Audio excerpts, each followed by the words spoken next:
Fidèle internaute de Rap 221, welcome to the Galsen Analytique. Vous êtes en compagnie de Babacar Ndour, l'animateur préféré de ton rappeur préféré. Alors, tey ci seen chronique Galsen Analytique, je vais vous parler de Talbi. Talbi, un artiste de la nouvelle génération bu ñu dootul présenté boo xamante ne mën naa ne def na ay compétition avant mais ci li nga xamante ne moom mooy Rap Wolof Challenge waa Rap Wolof ma leen di nuyu au passage ça fait muy cool donc foofu la mën naa ne defee boom Sénégal yu bëri gën koo bàyyi xel. Talbi comme ni ma ko waxee dootuñu ko présenter parce qu'il est en train de faire li nga xamante ne ni moom mooy son chemin ci hip hop Galsen mu ngi def yoonam bu baax a baax donc il a sorti nag une vidéo bu tudd lees waxul moom lañ fas yéene faram-fàccee tey ci seen chronique Galsen Analytique. On va commencer ak li nga xamante ne ni moom mooy premier couplet bi Talbi il commence li nga xamante ne moom mooy texam ak phrase bii nii. dama mën rap te foog ma jëlaat seen hip hop sama loxo lay toog rien que ci baar boobu rek maanaam dafa def entrée bu grave ci premier couplet bi. Pourquoi je dis ça parce que dafa am lu ñuy woowee affirmation maanaam nga wóolu sa bopp dëggal sa bopp xam nga mënoon na wax ne gars yi nee nañ damaa mën rap mais moom moo ko waxal boppam damaa mën rap maanaam il s'affirme ne foog ma jëlaat seen hip hop sama loxo lay toog. Et foofu aussi dafay wax li nga xamante ne moom mooy objectif am maanaam Talbi lu tax mu ñëw tey c'est pour jël hip hop bi téye ko ci loxoom. Il continue ba léegi mu ne Thiès daf ma sas te foog ma dem xeexal ko foog ma dem xeexal leen ba dee waa Thiès daf ma sas te foog ma dem xeexal leen ba dee tegaat ñëpp si yoon donc foofu aussi Talbi mu ngi fay wone mission bi nga xamante ne ni waa Thiès dañ ko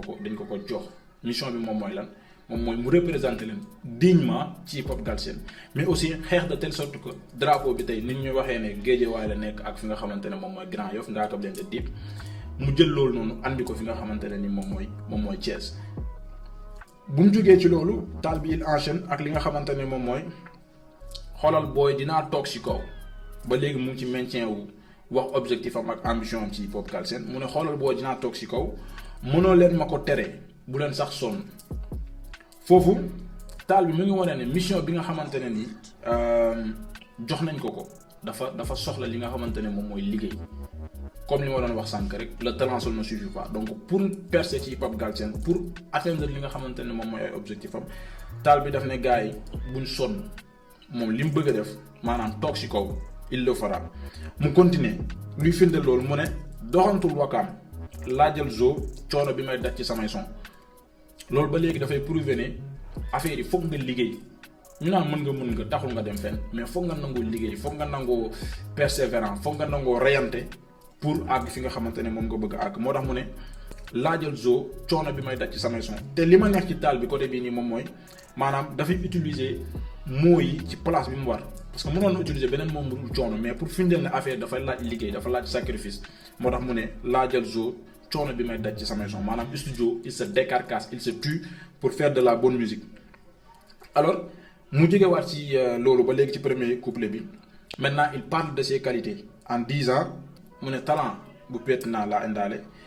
waaye aussi ak xalima bu taaru foofu Talbi limite dafay tagg boppam wax aussi li nga xamante ne comme ni ma ko waxee moom mooy ay qualité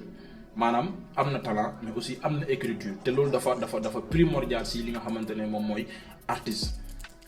bi Talbi jógee si loolu mu dem ci li nga xamante ne ni moom mooy refrain bi alors ci refrain bi il répond à ses détracteurs maanaam ñi nga xamante ne ñoo koy sànni pic un peu te Talbi foofu dafa sol mbubu lees moo tax mu naan déglu nañ ko ba sonn mais lees waxul maanaam moom gars yi ñu ngi koy déglu mais waxul mu ne jóguñ si di ko tooñ mais lees waxul maanaam rappeurs yi nouvelle génération bi surtout ñu ngi koy sànni ay pic mais moom tontu wu leen quoi. mu ne ñàkkul kàddu pour tontu mais las waxul maanaam moom malgré pic yi ñu koy sànni ñàkkul lum tontu gars yi de mais dafa choisir nekk ci boppam quoi bañ leen a tontu donc foofu dafay tontu ñi nga xamante ne ni ñoom ñoo koy sànni ay pic mu ñëw ci deuxième couplet bi il enchaîne mu ne foofu nag dafay accorder li nga xamante ne une importance bu extraordinaire ci li nga xamante ne moom mooy liggéey ndax da koy wanewaat ba tey mu ne xar sama tànk tubay loolu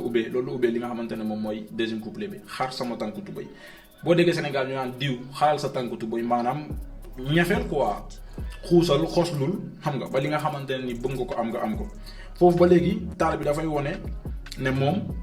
gëmul rek ne talent kese doy na fii ci Sénégal ci hip hop Galsen foog nga nangu liggéey def ay sacrifice mu continuer wane li nga xamante ne moom mooy détermination ak rage soif li nga xamante ne moom mooy succès mu ne mu comparé boppam foofu comparaison la utiliser mu ne nang ma ne jàkk di xool xam nga ne gaynde ga xiif na te kenn du ko téye donc il se compare à un lion xam nga ne gaynde bu xiifee moom lu mu jekku da koy fàdd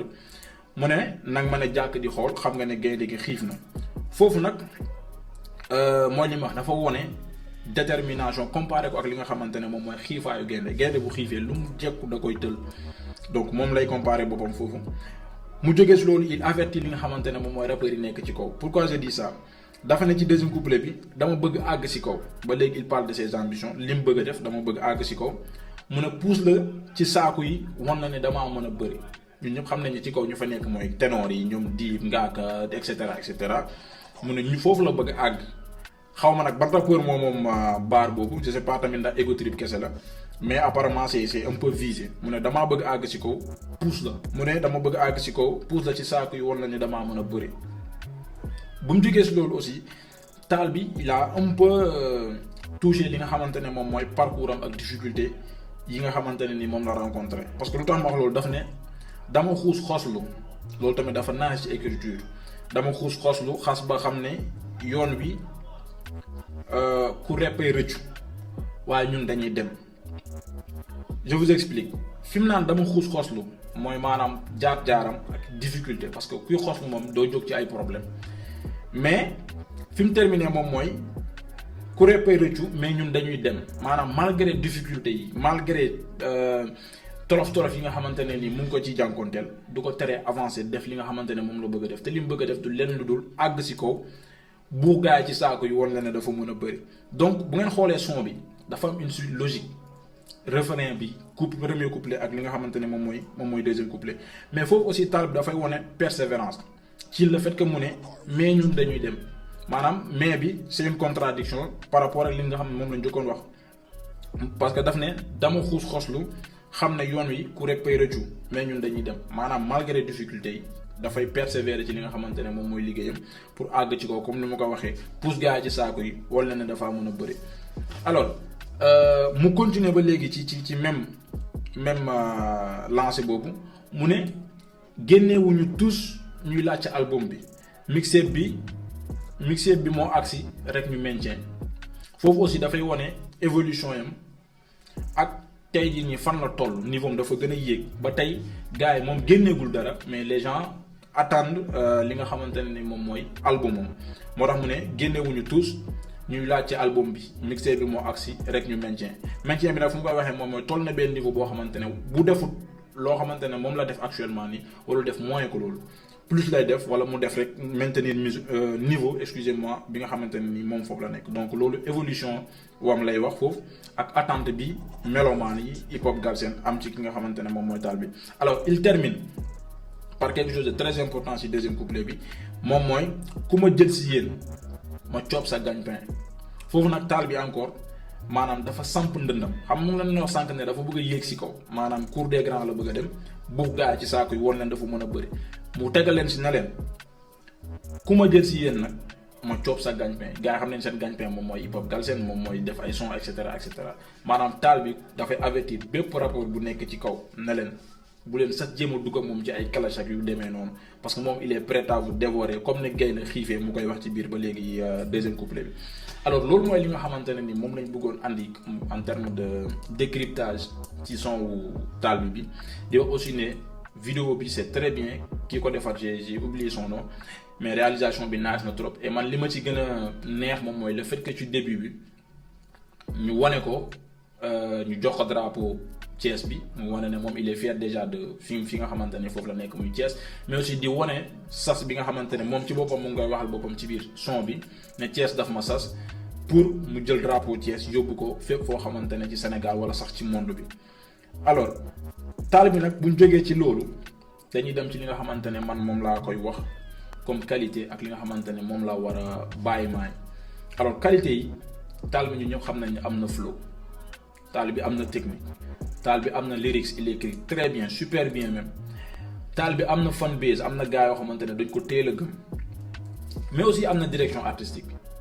am na direction artistique bu baax a baax rien qu'à voir heure bi muy génnee son yan son lay génnee ñu koy sànni pic ñan la ci choisir tontu ñan la choisir aussi pour clash loolu il te faut une équipe pour te dire defal bi bul def bee clashal kii bul clash di te rien qu'à voir évolution taal bi en si peu de temps rek di nga xam ne il a une équipe derrière bu koy jàppale bu baax ci li nga xamante ne moom mooy liggéeyam mais ba léegi ci change wala qualité yi taal bi am moom mooy am na le respect des anciens. Pourquoi je dis ça? tey boo gisee Nit Doff partager na ko à maintes reprises te Nit Doff ku mu valider rek c'est parce que tu as du talent, c'est parce que gëm na ne war nga mën a bokk ci gars yi tey ci hip hop bi dans quelques années. mais aussi def na feat ak Karbala loolu yombul, def featuring ak ku mel ni Karbala yombul, surtout que nag nga def featuring ak moom ba pare nekk maanaam Karbala wàcceewu la ci son bi quoi. donc moom il a fait ça. mais aussi am na le respect de Dip, ndax bi mu jógee ci Rap Wolof challenge bi rek mën naa si la def une rencontre ak Dip, et Dip aussi gëm naa ne du rencontrer n'importe qui pour n'importe quoi. c'est parce que xam na ne taal bi peut-être aay na et que c'est un boy boo xamante ne ni il a besoin d'être soutenu. mu woo ko gaaleem waxtaan ak moom jox ay conseils, peut-être sax ils ont fait un feat wala boog ñu ngi koy préparer parce que gannaaw loolu aussi gis nañ leen ñoom ñaar ñëpp ci projet Pepsi bi et c'est déjà quelque chose de bien. man nag mën naa ne bu ma amee reproche bu may def taal bi lenn lay doon moom mooy mu revoir un peu ses refrains parce que man j'ai comme l'impression loolu nag man la xëy na aussi sama nopp moo may nax que refrain yi mu téye yëpp ñoo nduroo. boo xoolee ñun rek kese maa ni nga wëral moom ak AD Flow ak lees waxul bi je peux dire que ne amul différence bu bëri te loolu bu monotone boobu bu yàggee rek dafay dem ba soof selon man. donc loolu laa amoon loo xamante ne dama koy wax taal bi di naas lu joobam di ko souhaiter carrière am mu am ci lépp li nga xamante ne ni moom la ci yaakaar. yéen aussi joxe leen seen avis ci commentaire yi parce que job bi ñun ak yéen la di leen jox rendez-vous ci beneen coloris Galsen Analytique.